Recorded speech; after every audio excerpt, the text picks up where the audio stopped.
Hello, I'm Gus from the band Alt J, and these are records in my life.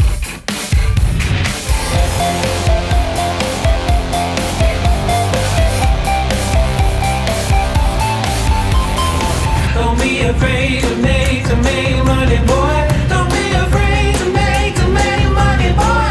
Don't be afraid to make money. Straight into my Sounds great.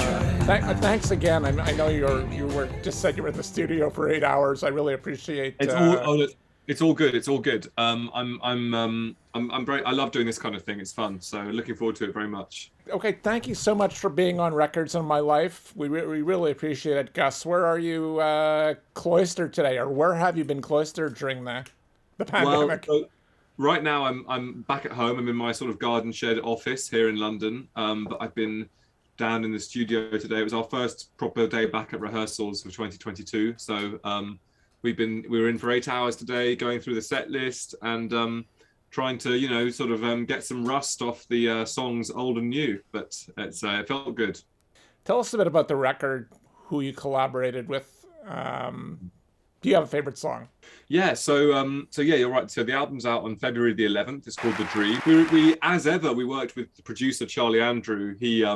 He's been producing our music since 2009. So it's a long relationship. I mean, he's pretty much a member of the band at this point, certainly creatively anyway. And we love working with him very much. We also worked with an engineer called Matt Glasby, who was really good too. He actually was a big part of making this album and had lots of great ideas for it. We made it in our own studio for the first time, which was very exciting. We got a place not far from where I live in sort of northeast London, a lovely house, which we turned into a studio, and we had a fantastic time making it, really.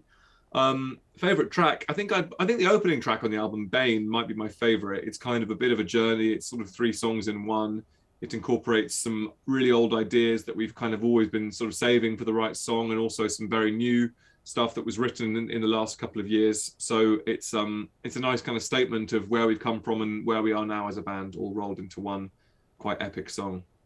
Now, for fans want to know, can we expect a greatest hits package live, or is it going to focus because you guys have a lot of popular tracks? No, we've never been afraid of playing the hits. I mean, people often ask us, are you gonna, how are you gonna mark, 10 year? This year is the 10-year anniversary of our first album, An Awesome Wave, and we've always played songs from that album. We've always played the majority of that album live at every show, basically, because we know our fans love it and they're really fun songs to play live. So yeah, as ever, we'll be playing a healthy amount of old songs, majority old songs really, and then we're probably going to play between 6 and 8 songs off the new album each night, a sort of revolving 6 or 8 songs from the new album, which will be fun too. Fantastic. And do you, just out of curiosity, for the set list, how often do you change it up? I know you're on a pretty schedule because you're playing big venues and stuff like that, but do you change it up on a nightly basis, or?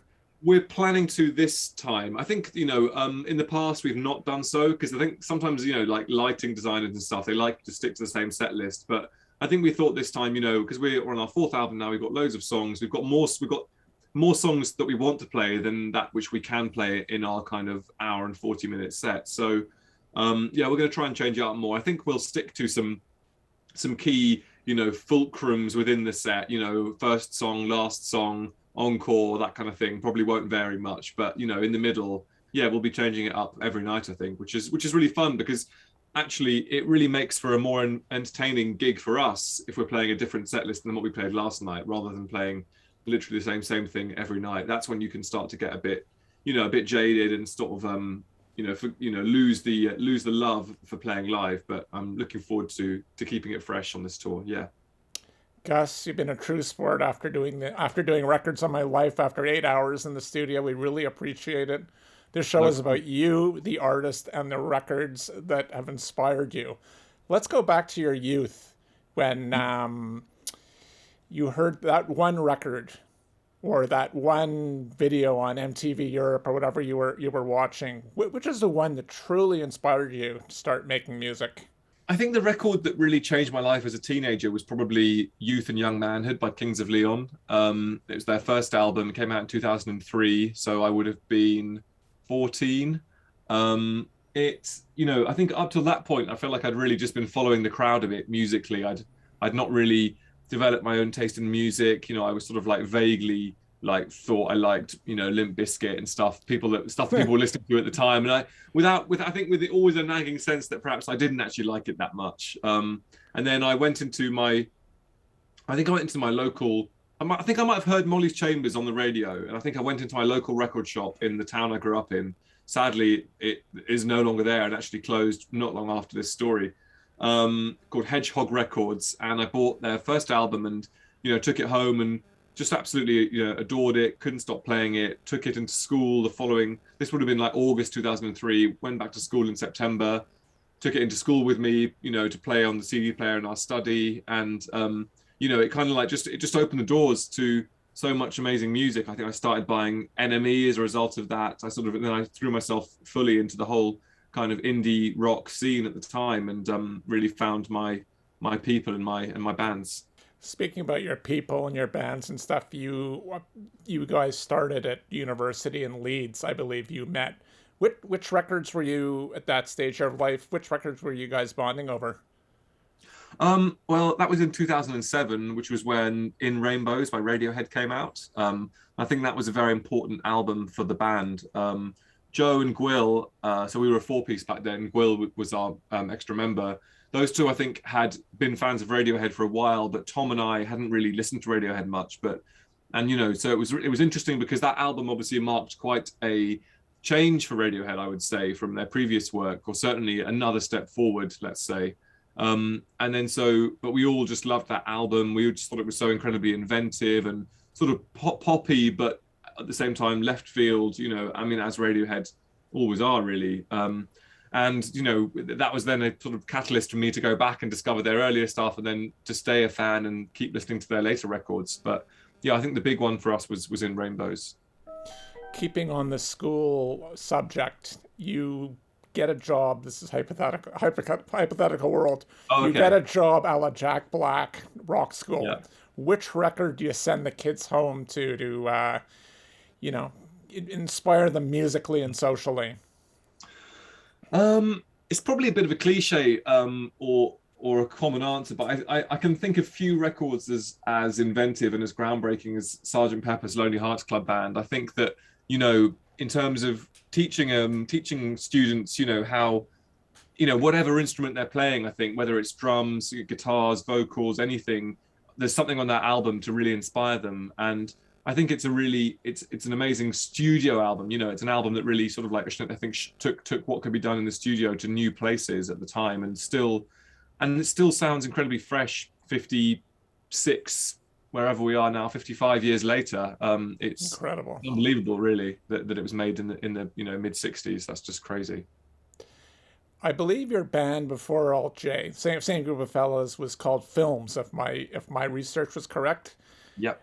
What is your favorite soundtrack? Oh, good question. There Will Be Blood, the soundtrack by Johnny Greenwood, has got to be up there. That might be my favorite film as well, to be honest. It's another example of, I think, why we're so inspired by Radiohead as a band is what amazing things all the members do individually and as a band. They can do whatever they want, compose film soundtracks, start side projects, make electronic music, DJ. They just seem to have this freedom. And yeah, that soundtrack is, I think it's his debut soundtrack, and it's just unbelievable, really, that how strong it is for somebody who'd not done that before. And that's a pretty dark film. Yeah, it's certainly dark in some ways, black, like yes. Oil, dark and sticky. Yes. But at the same time, I don't know, it's got some very funny moments as well. Maybe I'm just thinking about, we all just used to love doing our best Daniel Plainview impression. It was a favorite film of us in the band, actually, and we just always just try and compete to do the best Daniel Day-Lewis, Daniel Plainview impression, and it make each other laugh. You guys getting back to the live thing, you guys have played many big festivals and shows. What's a record that you would like to hear live in its entirety? Well, I was very sorry that I missed the opportunity to. No, actually, yeah. I was sorry that I missed the opportunity when we were at Leeds. There's a band called the Cribs who are from Wakefield, which is in Yorkshire, not far from Leeds. And they did 3 nights at the Brudenell Social Club, which is a really legendary venue in Leeds. It's like a sort of working men's club with a great venue in the back, and it's sort of old and new. It's like students and locals, and everybody goes there. And they did 3 nights there, playing, like, when they only had 3 albums, playing album 1, album 2, and album 3 each night. And I think, I would have loved the opportunity to go and see them play any of those albums, the Cribs or the New Fellas, or I think it would have been Men's Needs, Women's Needs, whatever, their 3rd album. I think, if I'm getting that right. Something by the Cribs is my answer, basically. Yeah, they're like the British Strokes, I've decided. They're fantastic. Gus, thanks again for being on Records of My Life. Just a couple more questions, and we'll let you get some rest and enjoy pre-tour life. Yeah. Weed, wine, or water to listen to your favorite song or write? I think weed to listen, weed to listen, water to write. Yeah, that would be my answer. Yeah. Album of your generation? I haven't prepared any answers for this. Album of my generation, I think, is going to have to be... oh, golly. It's such a difficult question, because do I think about something that I like, or do I think about something that I feel like defines my generation as a whole? It's very hard to say. I mean, I think Is This It by The Strokes certainly is an album that people my age feel they came of age to, and myself included. So I'll go with that. Coffee with an artist, alive or dead? Well, I would have to have a tea, because I don't drink coffee. But I'm going to say a cup of tea with Mr. George Harrison. Oh, nice. Lovely. Words of wisdom for your fans and our audience. Document everything you do, because you never know what you might find interesting or useful, 5, 10 or 20 years from when you do it. Never throw anything away.